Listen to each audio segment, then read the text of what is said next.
tej lekciji si bomo pogledali nekaj razlogov, zakaj je dobro uporabljati video za evangelizacijo. Pa začnimo z eno zgodbo, ki jo najdemo v Lukovem evangeliju, 5. poglavje. Ko je množica pritiskala nanj in poslušala Božjo besedo, on pa je stal ob Genezareškem jezeru, je zagledal 2 čolna pri bregu. Ribiči so pravkar stopili iz njiju in izpirali mreže. Stopil je v enega izmed čolnov, bil je Simonov, in Simona prosil, naj odrine malo od kraja. Sedel je in učil množico iz čolna. Ko pa je nehal govoriti, je rekel Simonu: odrini na globoko in verzite mreže za lov. Simon mu je odgovoril: učenik, vso noč smo se trudili, pa nismo nič ujeli, a na tvojo besedo bom vrgel mreže. In ko je to storil, so zajeli veliko množino rib, tako da so se jim mreže začele trgati. Pomignili so tovarišem v drugem čolnu, naj jim pridejo pomagati. Prišli so in napolnili oba čolna, tako da sta se začela potapljati.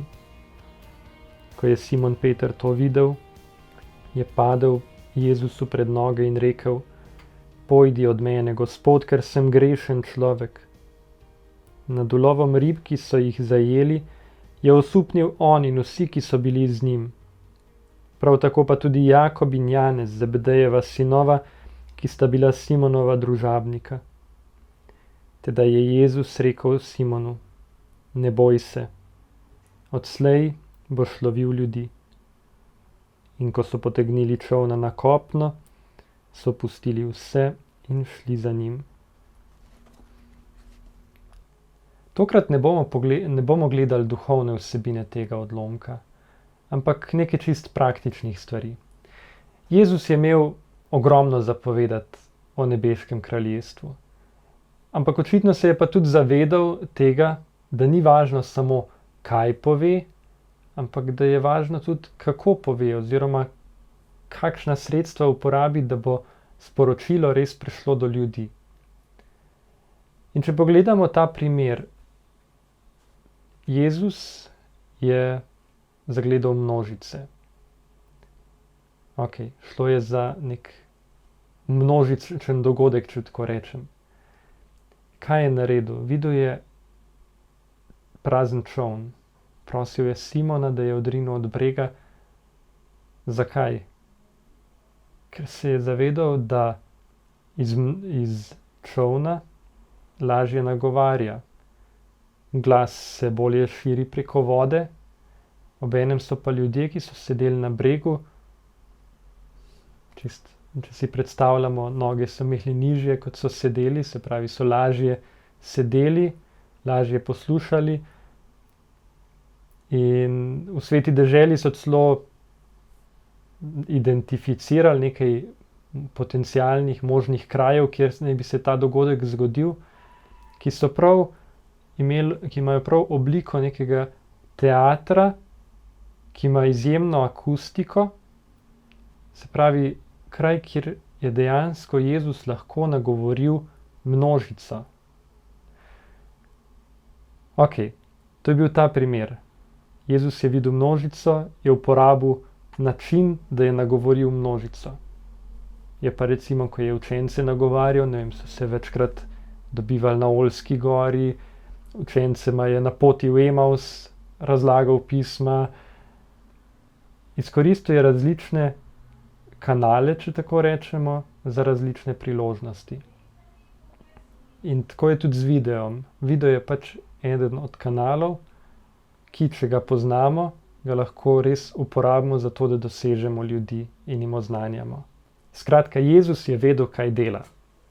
Poznal je tiste osnovne zakone, ki jih je njegov oče postavil, fizikalne zakone, zakone narave, in jih je uporabil v svoj prid, zato da je lahko oznanjal Božje kraljestvo.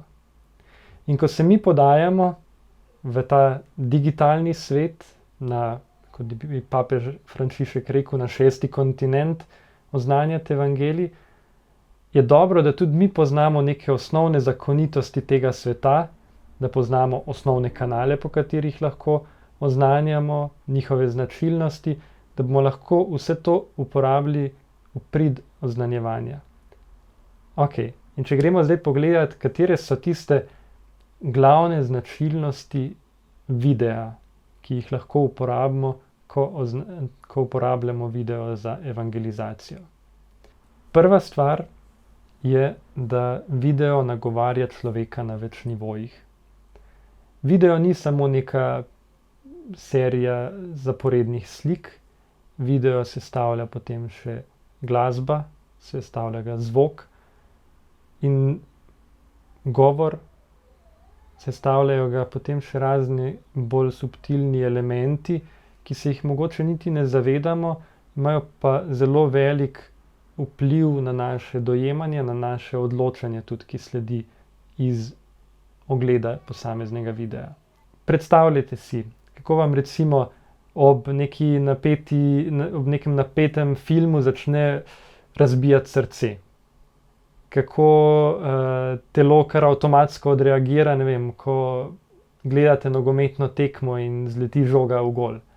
Kako res na neki podzavestni ravni nas stvari nagovarjajo iz videov.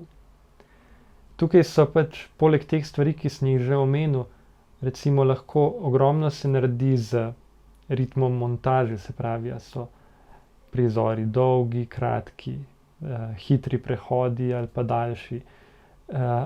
Ogromno naredi glasba, ne samo to, katera glasba je uporabljena, ampak se stopnjuje, je enakomerna, so neki poudarki, kakšna glasbila so.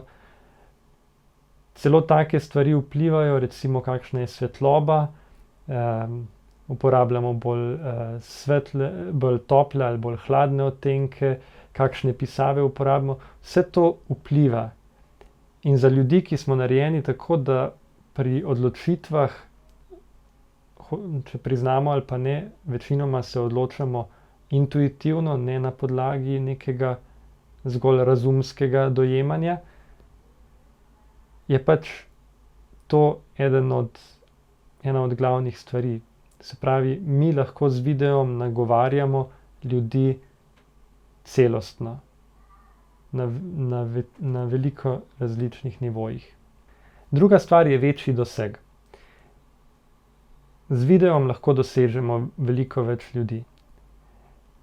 To je tudi tukaj je ena od stvari, ki se mi zdi dobro tukaj na kratko omeniti.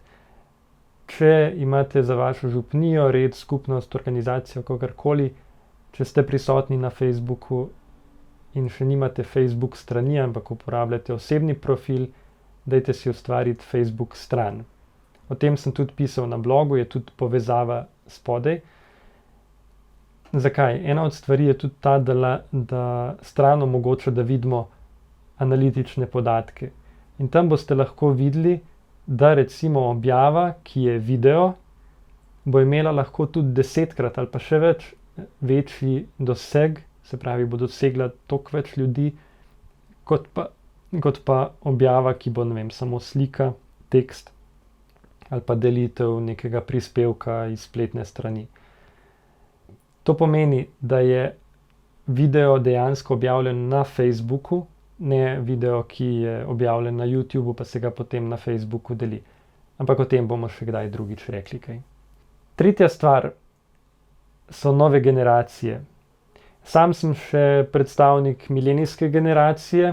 Jaz sicer pravim, da sem tradicionalen milenijc ali pa milenijski tradicionalist, kakorkoli vzamemo. Naša generacija recimo še išče podatke v Googlu. Medtem ko predstavniki generacije Z, recimo, te, ki so rojeni tam od leta 1995 pa do 2010 recimo, te podatke danes iščejo v glavnem na YouTubu. Pa recimo pri njih ena zanimiva stvar je, da so raziskave pokazale, da mnogo teh mladih ljudi danes bolj zaupa raznim spletnim vplivnežem, influencerjem,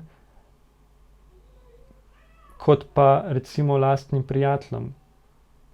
Se pravi, recimo vzamemo eno punco 15-letno, ki bo bolj zaupala eni punci 20-letni iz Amerike, kot pa svoji prijateljici, s katero se sreča vsak dan v živo. Ja, lahko nas to prestraši, lahko pa začnemo razmišljati tudi o tem, kako bi pa mi lahko vzpostavili tak odnos zaupanja, kako bi se mi lahko predstavili kot tako zaupanja vredni na spletu, da bodo tudi te nove generacije videle lepoto naše vere in kako bojo tudi po našem delu lahko prišle bližje k Kristusu. In še zadnja stvar, dostopnost. Včasih je video bil res domena televizijskih hiš, oprema je bila draga, potrebovali si celo ekipo za narediti nek prenos ali pa posnet nek dogodek. Danes imamo orodje za to v svojem žepu. Danes lahko že s telefonom naredimo v primernih razmerah zelo kvalitetne posnetke, lahko iz telefona prenašamo v živo posnetke, lahko delimo, lahko urejamo. Danes je res oprema postala tako dostopna, da si to lahko privoščimo. Poleg tega pa je vedno več tudi nekih spletnih orodij, aplikacij, programov, ki dejansko nam omogočajo, da tudi brez posebnega nekega predznanja lahko ustvarimo kvalitetne izdelke, ki bodo nagovarjali tudi širši krog ljudi. Prek družabnih omrežij pa tako ali tako lahko dosežemo praktično kogarkoli. Ok, pravim, da je stvar danes postala dostopna, ampak a je res zastonj? O tem pa v naslednji lekciji.